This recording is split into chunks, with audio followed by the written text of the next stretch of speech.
आज घरी ना एक छोटी पूजा होती, त्याच्यामुळे ना पुरणपोळीचा स्वयंपाक करायचा होता. आणि पूजा जरा लवकरच करायची होती, त्याच्यामुळे ना पोळ्या रात्रीच करून ठेवल्या होत्या. कारण पुरणपोळीच्या स्वयंपाकाला किती वेळ लागतो माहीतच आहे आपल्याला. तर कालच्या ब्लॉगमध्ये मी दाखवले होते पोळ्या, पण व्हॉइसओव्हर काय करायला जमलं नव्हतं व्हिडिओला, म्हणून ना फक्त म्युझिक लावूनच व्हिडिओ पोस्ट केला होता. मग सकाळी उठून भाजी, आमटी, भात असं सगळंच बनवायचं बाकी होतं. पोळ्या तर रात्रीच करून ठेवल्या होत्या ना, म्हणून सगळं लवकरच आवरलं.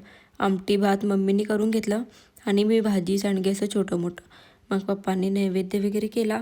त्याच्यानंतर ना पूजा झाली आणि मग सगळ्यांनी मिळून जेवण केलं.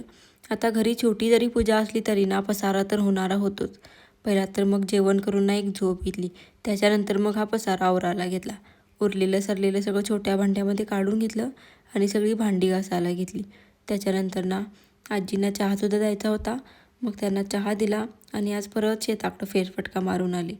तसं पण आज स्वयंपाक तर बनवायचा नव्हता, कारण दुपारचा बराचसा शिल्लक होता. मग जेवण वगैरे केलं येऊन आणि ना पहिला तर तेल लावलं डोकीला, कारण डोकं इतकं दुखत होतं ना कायच सांगू. चला भेटूया पुढच्या ब्लॉगमध्ये, तोपर्यंत बाय बाय.